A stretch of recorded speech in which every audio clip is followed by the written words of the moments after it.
quelle aventure!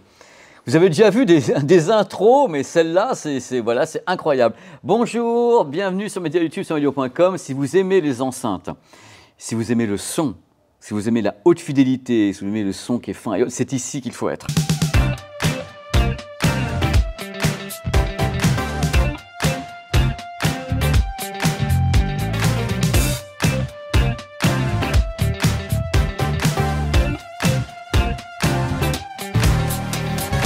Salut Valentin. Salut Pépé. Ça va? Très bien et toi? Je suis en pleine forme, je suis ravi parce que le truc qui est marrant dans les grands déballages, parce que j'improvise toujours un petit peu au début, c'est de dire qu'on peut faire des tas de choses. Parce qu'on peut faire des lasers TV, des vidéoprojecteurs, des reportages. Et là, quand on parle de son, on parle souvent d'Ellipson. Alors Valentin, tu vas parler de quelque chose qu'on a peut-être déjà vu, parce qu'on a fait un reportage justement avec Nico pendant le High-End de Munich, et on est allé voir Philippe et tout le monde sur place et dire regardez nos belles enceintes et tout, et il dit ouais, il y en a qui sont intéressantes. Et quel est le modèle dont tu vas nous parler aujourd'hui?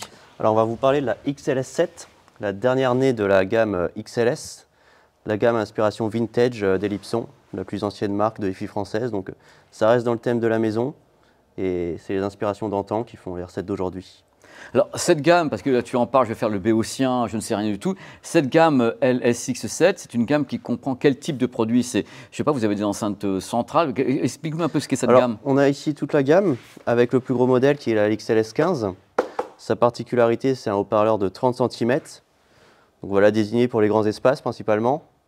Ensuite, on a une version un petit peu plus petite qui est la XLS11, celle-ci. Alors pour un concept 3 voix, les mêmes procédés acoustiques, à la seule différence, c'est que le haut-parleur passe en 21 cm. Donc voilà, ça permet de la placer dans des espaces un petit peu plus petits. Et là, la toute nouvelle de la gamme, c'est la XLS7, même charge vintage avec coffret, noyer, etc. Mais haut-parleur de 16,5 cm. Donc on part à chaque fois du même concept, c'est-à-dire que c'est comme les poupées gigognes qu'on décline complètement de la plus grande ça, oui. à la plus petite. Donc 3 modèles cette fois-ci. Moi j'ai une question à te poser, parce que là on parle d'une enceinte qui est donc siglée Ellipson, et ici une enceinte qui est siglée hi-fi.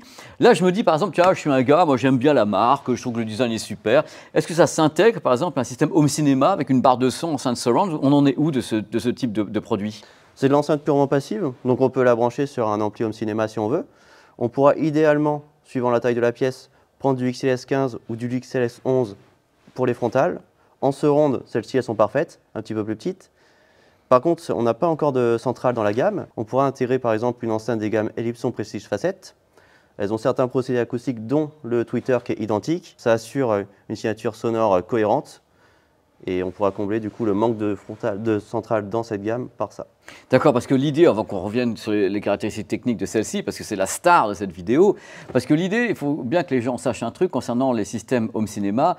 Quand on a beaucoup de chance, le mieux, c'est d'avoir ce qu'on appelle le même type de transducteur, c'est-à-dire le même type, soit de tweeter, soit de signature sonore, comme ça, une homogénéité complète quand on commence à assembler les éléments.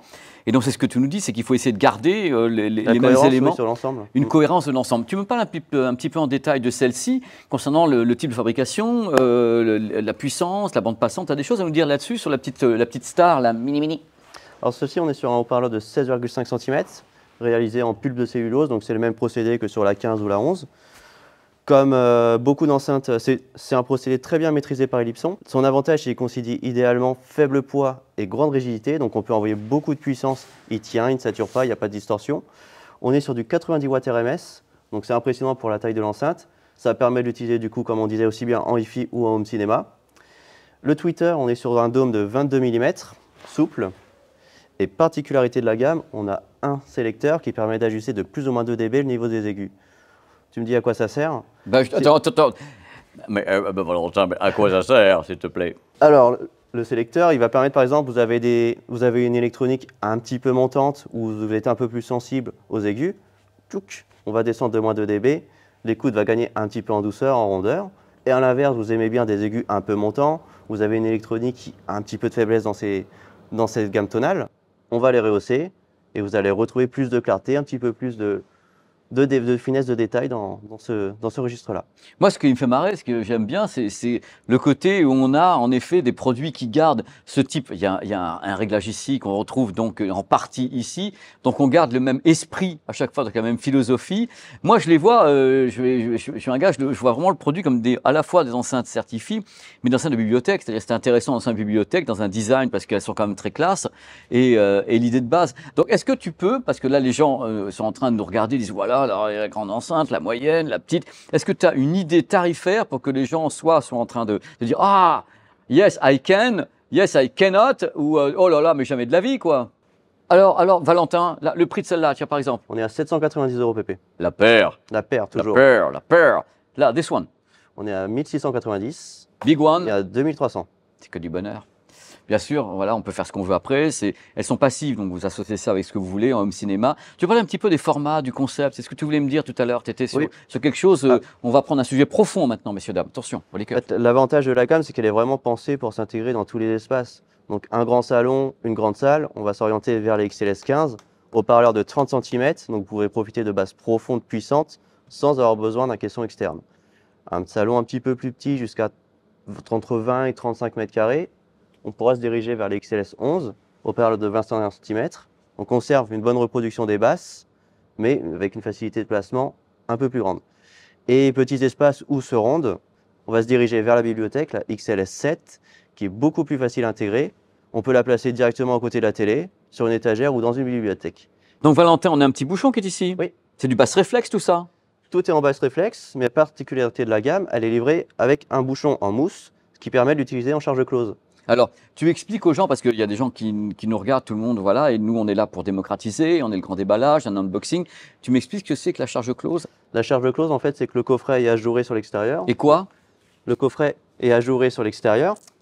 Donc, on a ce petit évent. Suivant les enceintes, il peut être placé à l'arrière ou à l'avant. Ouais. Là, on a l'avantage, c'est qu'il est placé à l'avant. Donc, on peut poser l'enceinte directement contre un mur sans incidence sur la bonne reproduction sonore. Mais si vous placez l'enceinte dans un angle ou dans une bibliothèque, ça peut encore poser problème. Et c'est pour ça qu'Ellipson a pensé à tout. Il livre ce petit bouchon qui permet d'utiliser en charge close. Dans ce cas-là, il n'y a plus aucune fuite, plus aucune perturbation. Et vous pouvez la placer où vous voulez. Voilà, en plus, ça se voit à peine. Le truc qui est important, ce que vient de dire Valentin, c'est qu'en effet, quand l'évent de basse réflexe se trouve à l'arrière, si vous plaquez ça contre un mur, aïe, aïe, aïe, ouille, ouille, ouille, il vaut mieux ne pas le faire du tout. Donc là, ce qui est intéressant, c'est hop, avec ou sans, on peut plaquer contre un mur, ça ne change pas ce que va faire l'enceinte, mais on peut avoir donc charge ouverte ou charge close. Oui, puis là, même du coup, pour la bibliothèque, on la place directement dans une bibliothèque, dans un caisson, on n'a plus du tout de résonance. Voilà. Valentin, on a 3 modèles, dont la Superstar ici, XLS 7. Alors, pour que les gens sachent quel type d'ampli va remuer, notamment, si on parle de celle-ci, est-ce que par exemple un petit ampli de 2x40 watts suffirait pour ça? Tu nous donnes un petit peu une règle pour que les gens aient comme ça une idée de ce qu'ils peuvent faire avec ces produits? Alors, on est sur du 90 watts RMS. D'accord. RMS, donc c'est la puissance nominale, peut encaisser beaucoup plus en crête, mais c'est pas pour autant qu'on est obligé de leur associer un ampli de 100 watts, de 90 watts. Voilà. Elles sont faciles à alimenter, du 2x20 watts, du 2x30 watts, c'est amplement suffisant. Après, il faut que ce soit cohérent avec la pièce. Dans une grande pièce d'ailleurs, on peut mettre un petit peu plus puissant, mais aussi un caisson de basse, pour retrouver un petit peu de profondeur, etc., notamment lorsqu'elles sont utilisées en home cinéma. Sur le choix de l'amplification, je conseillerais un ampli à tube. Ah mais carrément. Comme vous pourrez le retrouver sur le test sur le blog sonvideo.com. J'ai beaucoup apprécié avec notamment celui-ci, le petit Cayin CS55 KT88. Non mais je t'arrête parce qu'il faut que je t'arrête. Il faut que je t'arrête, Valentin. Là, on parle d'enceinte qui valent 800 €. La paire. La paire. Et là, tu peux me donner le tarif de ce que tu as pointé du doigt, s'il te plaît? On est sur un ampli à 1790 €, mais ça reste cohérent parce que ces enceintes, elles sont petites, elles sont attractives, mais elles ont des performances qui sont hors normes par rapport à leur format. On peut monter en gamme sur l'amplification, et d'ailleurs je le conseille, et elles seront capables de révéler toutes les subtilités de l'amplification. C'est beaucoup plus cohérent que de prendre un ampli bas de gamme qui au contraire peut limiter ses bijoux. Voilà, parce qu'il faut quand même une solution de cohérence. Et en général, c'est vrai que les gens, peut-être dans l'inconscient collectif, on dit on va mettre beaucoup d'argent dans des enceintes. Quelquefois, malheureusement, ils mettent beaucoup d'argent dans les enceintes. Et le truc, c'est qu'on s'aperçoit que l'ampli tient pas le coup derrière. Il faut que la source en amont soit capable de donner. Parce que sinon, ça sert à rien. De toute façon, en audio, il y a une règle simple. Si quelque chose est mauvais entre le A, c'est-à-dire le début, et la fin, toute l'expérience est ruinée. C'est-à-dire, si vous pouvez prendre des enceintes qui coûtent une blinde, si l'ampli tient pas, si la source n'est pas bonne, vous ruinez totalement votre expérience. C'est un truc de particulier. La bonne qualité audio mérite la perfection de A à Z.